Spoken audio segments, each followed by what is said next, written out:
이 시간에는 요한복음 1장 9절에서 14절 말씀을 조한진 집사님 나오셔서 봉독해 주시겠습니다.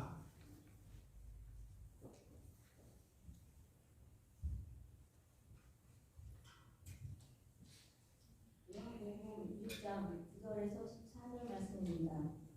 참빛 곧 세상에 와서 각 사람에게 비치는 빛이 있었나니 그가 세상에 계셨으며 세상은 그로 말미암아 지은 바 되었으되 세상이 그를 알지 못하였고 자기 땅에 오매 자기 백성이 영접지 아니하였으나 영접하는 자 곧 그 이름을 믿는 자들에게는 하나님의 자녀가 되는 권세를 주셨으니 이는 혈통으로나 육정으로나 사람의 뜻으로 나지 아니하고 오직 하나님께로부터 난 자들입니다. 말씀이 육신이 되어 우리 가운데 거하시네 우리가 그 영광을 보니 아버지 독생자의 영광이요 은혜와 진리가 충만하더라. 아멘.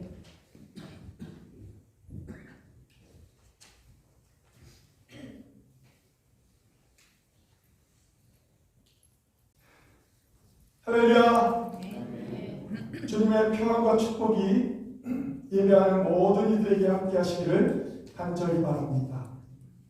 오늘 요한복음 1장 9절에서 14절 말씀을 통하여 참빛 예수 그리스도라는 제목으로 말씀을 나누려고 합니다.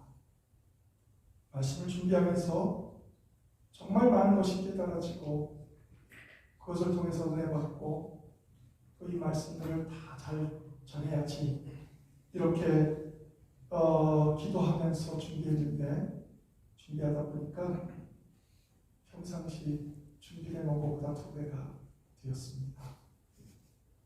그래서 고민이 좀 많습니다. 줄였는데도 하나님 예수님께서 참빛으로 이 땅에 오셨다는 게 정말 중요한데 이 말씀을 우리가 잘 깨달으면 참 큰 은혜가 될 텐데 이런 생각을 해보았습니다. 아기 예수님께서 이 땅에 오셔서 참빛으로 이 땅에 오셨기에 이 세상의 어둠을 밝히셨고 또 왕이 나라를 통치한 것처럼 이 세상을 통치하시리라는 그 사실을 우리는 복음서들을 통해서 알고 있습니다. 오늘 본문은 우리 주님의 빛, 그것도 참빛이라고 하는 그 빛에 대한 의미를 함께 살펴보면서 은혜를 나누고자 합니다. 마태복음 5장 14절에서 16절에 보면 이렇게 말하고 있습니다. 너희는 세상의 빛이라. 산에 있는 동네가 숨겨지지 못할 것이요 사람이 등불을 켜서 말 아래 두지 아니하고 등경 위에 두나니 이러므로 집안 모든 사람에게 비치니라. 이같이 너희 빛이 사람 앞에 비치게 하여 그들로 너희 착한 행실을 보고 하늘에 계신 너희 아버지께 영광을 돌리게 하라. 성경은 우리들이 세상 가운데 빛이라고 그렇게 말합니다. 그래서 그 빛을 세상 가운데 비춰야 할 사명감을 우리는 가지고 있습니다. 빛을 비추려면 그 빛이 그냥 비치는 것이 아니라 희생이 필요합니다. 그 이유는 우리들이 원래 원초적인 빛이 아니기 때문입니다. 많은 사람들이 시를 쓸 때 또 문학작품을 쓸 때 보면 태양은 영원한 것처럼 그립니다. 그런데 제가 과학자들의 말을 듣고 여러 책들을 또 백과사전들을 읽어보고 하면 그 영원할 것 같았던 태양빛도 오랜 세월, 우리 때는 아니겠지만 오랜 세월 후에 언젠가는 사라져버린다고 과학자들은 말하고 있습니다. 그 얘기는 그것도 오리지널 빛은 아니라는 얘기죠. 그런데 오늘 성경에서는 우리 주 예수 그리스도를 참빛이라고 말하고 있습니다. 이러한 주님은 자기 백성들의 왕이시고 예수 그리스도의 군사인 우리들의 지도자이시며 만유를 지배하신 하나님이시고 세세 영광과 축복을 받으신 분이시라는 것입니다. 어디서든지 그리스도의 빛이 비치게 되면 그곳에는 축복이 임하는 줄 믿습니다. 우리 주 예수 그리스도는 그 자체가 빛이라는 얘기입니다. 즉 그리스도는 하나님의 영광의 빛이십니다. 요한복음 1장 9절 오늘 본문의 말씀을 보면 참빛 곧 세상에 와서 각 사람에게 비추는 빛이 있었나니. 이 참빛에 대해서 설명을 하고 있습니다. 참빛에 대해서 참빛인 그리스도를 소개하는 사명을 지닌 자가 있었습니다. 예수님의 길을, 주님의 길을 예비한 자, 세례 요한이 있었습니다. 그런데 많은 사람들은 오해했습니다. 세례 요한이 말씀을 증거하는 곳에는 사람들이 정말로 끊임없이 모여들고 끊임없이 모인 이들이 세례를 받고 그리고 심지어는 초대교회에서도 요한의 세례가 더 뛰어난 것처럼 이야기할 만큼 능력이 있었습니다. 그 위대한 선지자, 여인에게서 태어난 자 중에 가장 위대하다고 한 그 예수님께서 말씀하셨던 세례 요한, 그 사람이 구원자요 참이신 줄 알았습니다. 그런데 요한은 자기를 그렇게 소개하지 않았습니다. 이제 정말 우리를 구원할 자가 오실 텐데 그분이 오시면 자기는 신들매를 풀지도 못한다, 그렇게 말하고 있습니다. 우리가 오늘은 읽지 않았지만 요한복음 1장 4절에서 5절을 보면 이렇게 표현하고 있습니다. 그 안에 생명이 있었으니 이 생명은 사람들의 빛이라. 예수 그리스도의 빛을 받으면 우리 가운데 생명이 살아나서 우리가 구원을 얻게 된다는 얘기죠. 그래서 그 빛이 어두움에 비치되 어두움이 깨닫지 못하더라. 지금도 마찬가지입니다. 예수 그리스도의 빛이 우리를 통해서 비춰진다 해도 어둠에 있는 자들은 깨닫지 못합니다.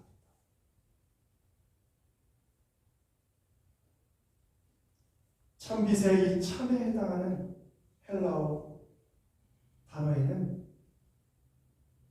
알레데스라는 그런 단어를 사용하고 있는데, 이거는 보편적으로는 알레데스라고 사용하고 있는데, 실제로 요한이 오늘 쓴 단어는 알레디논입니다. 왜 이 참이라는 단어를 이렇게 다른 단어로 사용했을까요?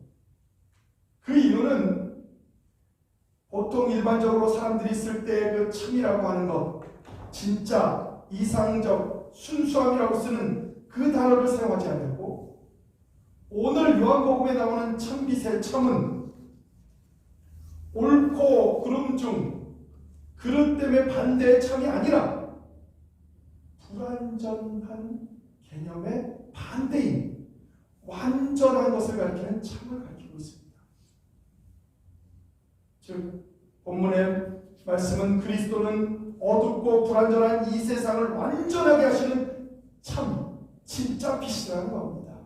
옳고 그름에 있는 그 옳고, 옳다, 진짜다 이런 것을 뛰어넘는 완전한 빛, 완전한 빛을 가리키는 겁니다.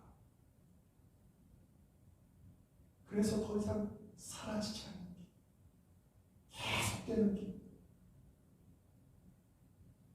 그 빛이 세상에 내려왔다고 성경은 말합니다. 이 세상이라고 표현했는데 이것은 하나님을 떠난 사탄의 지배한 것을 세상이라고 표현하고 있습니다. 그런데 요한복음 3장 16절에 보면 그 세상을 그런 세상은 하나님 사랑하셨다. 왜 그랬을까요? 사탄의 지배하에 있는 그곳을 왜 하나님은 사랑하셨을까요? 여러분들 때문에. 우리들 때문이에요. 우리 때문에 이 세상을 사랑해요. 우리가 살아가는 세상 그곳에 사탄이 지배하고 있지만 그럼에도 불구하고 하나님은 우리를 사랑하셔서 죄악이 가능한 그 모든 것을 아셨지만 그럼에도 불구하고 이 세상을 사랑하셨다. 그래서 이 땅에 오셨고 예수 그리스도를 믿는 자는 영원한 생명을 얻게 구원받게 된다는 것을 말씀하고 있는 것입니다.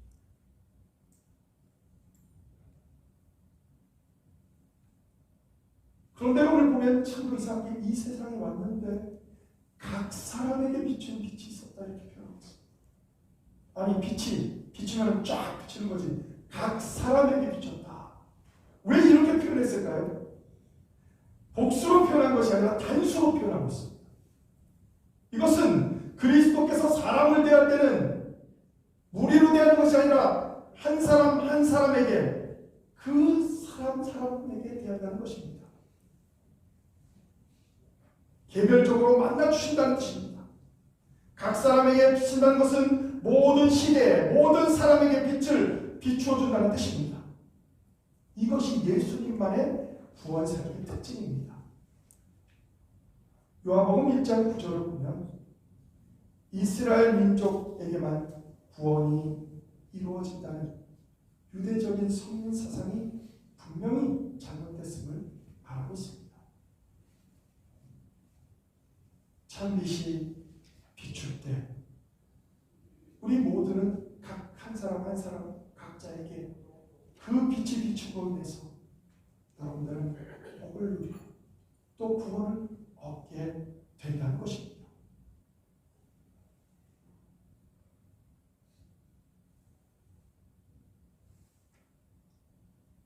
여러분이 잘 알다시피 예수님을 찾아와 멀리서부터 동방에서부터 온 동방 박사들에게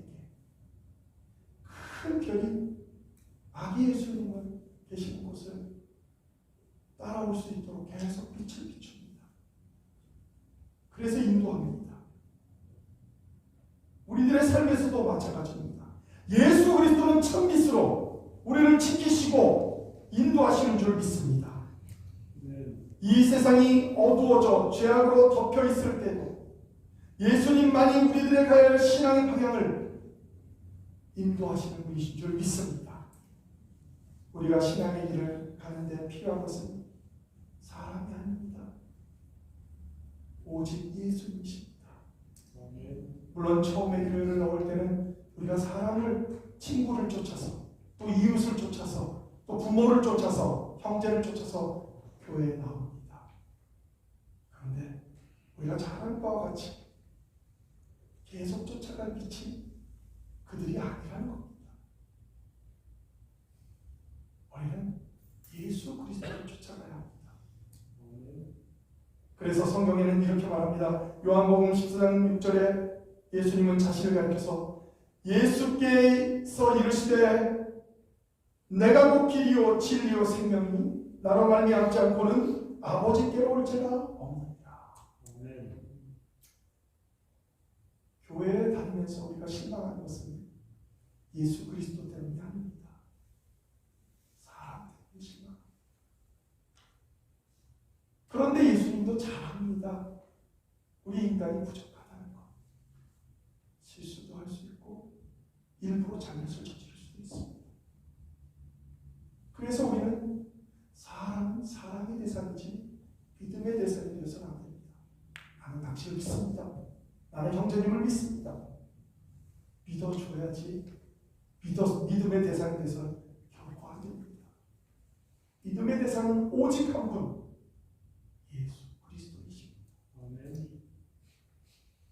오늘 요한복음 1장 10절에도 그렇게 말합니다. 그런 예수 그리스도가 세상에 계셨다.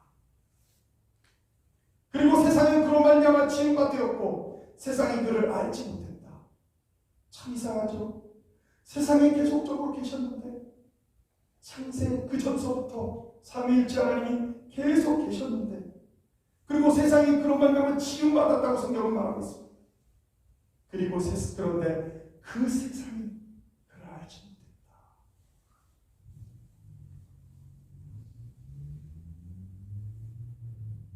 안다라는 표현이 여기 나와 있습니다. 이 안다라는 표현은 이스라엘에는 독특한 표현입니다. 안다라는 단어가 여러 종류의 단어가 있는데 그 중에 오늘 사용한 이 안다라는 표현은 실질적으로 체험 관계에서 안다 이런 것을 가리킵니다. 실질적으로 체험을 통해서 아는 것, 친밀한 관계, 이것을 안다라고 표현하고 있는 것입니다. 근데 알지 못했다. 그러니까 이스라엘 백성들이 구약을 다 덜덜덜 외우고 있었던 사람들이 많이 있었기 때문에 그들은 잘 알고 있었습니다. 지식적으로. 그런데 그들에게 체험적으로는 알지 못했어요. 그래서 예수님이 이 땅에 오셨음에도 불구하고 유대 땅 베들레헴에 오셨는데도 그들은 예수님인 것을 알지 못했습니다. 동방박사와 목자들, 일본 목자들은 알지 못했다는 것입니다. 요한복음 10장 14절 15절에 보면 이 단어를 성부와 성자의 관계에서 이야기합니다. 아버지께서 나를 아신 것 같이. 이런 때 사용하는 게 이 알다, 이 알지 못하다 할 때 이 알다는 그렇게 사용된 겁니다. 즉 성부 하나님과 성자 예수님의 관계를 적용할 때 사용됐던 알다. 또 목자가 그에 따르는 양을 알고 양이 목자를 안다 할 때도 이 안다라는 단어를 사용했다는 것입니다. 이것은 즉 생명을 공유하는 관계라는 뜻입니다.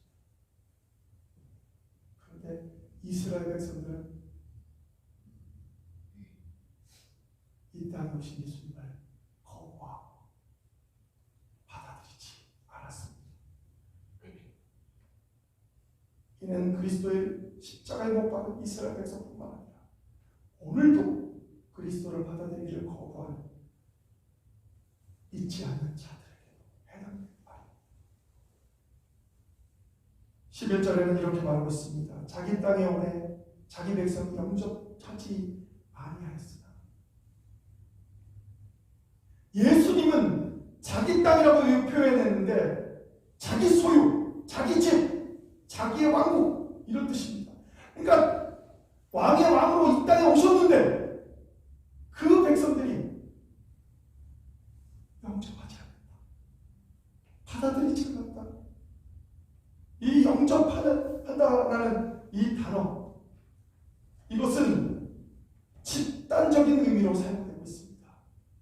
그러니까 오늘 성경을 통해서 집단적으로 이스라엘 백성들은 받아들이지 않았지만 그럼에도 불구하고 각 사람에게도 비치는 빛이 있었나니 그 빛을 받아서 영접하는 자들은 구원을 얻는다 라는 표현입니다. 민족적으로는 거부했지만 개인적으로 예수 그리스도를 믿는 자들이 있었기에 그들에게는 구원이 이른다라는 얘기. 그리고 우리가 많이 암기하고 있는 구절입니다. 저는 어렸을 때 이 구절을 우리 교회 다니는 학생들은 거의 대부분이 암기했던 구절입니다. 영접하는 자, 곧 그 이름을 믿는 자들에게는 하나님의 자녀가 되는 권세를 주셨습니다. 참 잘 모르고도 외웠던 그런 구절입니다. 즉 예수 그리스도를 영접하는 자, 그걸 믿는 자는 영접하게 된다는 얘기죠. 그러니까 영접하는 자, 예수 그리스도를 영접한다는 게 무슨 뜻입니까? 그건 예수 그리스도를 믿는 것. 그럼 무엇을 믿느냐? 예수 그리스도께서 이 땅에 오셔서 나를 대신해서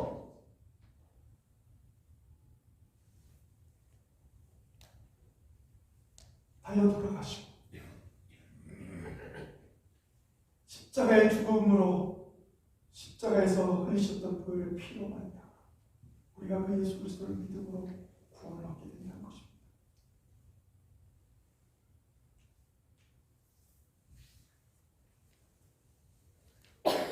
이 말은 내가 어디에 속해 있든지, 내가 어느 민족이든지, 내가 어느 국가에 있든지 상관없이 그리스도 예수를 영접하기만 하면 누구나 구원을 받을 수 있다는 것입니다. 그러나 유대인들에게는 구원이 있어서는 구원이 혈통이 아니라 개인적인 결단에 의해서 이루어진다는 이 내용을 결코 그들은 이해할 수 없습니다. 그래서 요한복음을 기록한 요한은 구원의 방법에 대해서 여기저기 많이 설명을 하고 있습니다. 그러면서 누구나 상관없이 예수 그리스도를 믿기만 하면 구원을 얻게 된다. 이렇게 오늘 말하고 있는 것입니다. 그러므로 예수 그리스도 영접하되 우리들은 예수 그리스도를 베드로가 처음 예수님 만났을 때 선생님이요 이렇게 만들던 선생님이라든가 선배 그런 존재가 아니라 우리를 구원으로 이끈 왕의 왕이요 주의 주이신 그 주님으로 우리는 예수 그리스도를 영접해야 될 줄 믿습니다.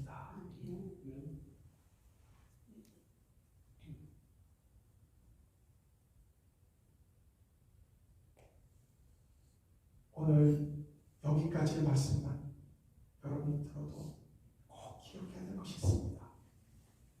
예수 그리스도는 각 개인에게 구원을 베푸셨습니다. 그래서 우리 부부가 예수를 잘 믿으니 자녀들은 당연히 믿겠지 이렇게 생각해서는 결코 안 됩니다. 우리가 하나님을 부르는 명칭을 보면 너무나도 잘 이해가 됩니다. 만약에 우리가 믿어서 우리 자녀들이 자동적으로 예수를 믿고 구원을 얻게 된다면 우리 모두는 이렇게 불러야 될 겁니다. 우리 때는 하나님 아버지, 그리고 우리 자녀는 하나님 할아버지, 그 자녀는 하나님 증조할아버지, 그 자녀는 하나님 보조할아버지 이렇게 불렀어야 됩니다. 그런데 우리는 누구나 다 하나님을 부를 때 하나님 아버지라고 부릅니다. 각 개인이 믿어야 된다는 것입니다. 그러므로 여러분들이 복음을 무시해야 합니다. 참빛은 예수 그리스도지만 그 빛을 받아서 다시 비추는 여러분들의 빛이 있어야, 그 착한 행실이 있어야 이웃뿐만 아니라 여러분의 친구뿐만 아니라 여러분의 가족도 여러분의 자녀도 주님 앞으로 인도할 수 있다. 이것을 꼭 기억하시기 바랍니다. 그리고 이 나머지 내용은 또 다음 시간에 하도록 하겠습니다. 기도하시겠습니다.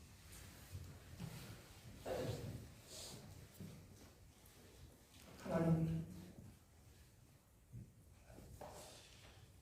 우리가 예수 그리스도가 참이신 것을 아는데 때때로 너희는 세상의 빛이라고 했던 그 말 때문에 자기 스스로가 빛인 줄 알고 수많은 이단들이 나오며 때로는 이단은 아니지만 각 교회에서 자기가 참이신 줄 알고 교만해지는 많은 일들이 벌어집니다.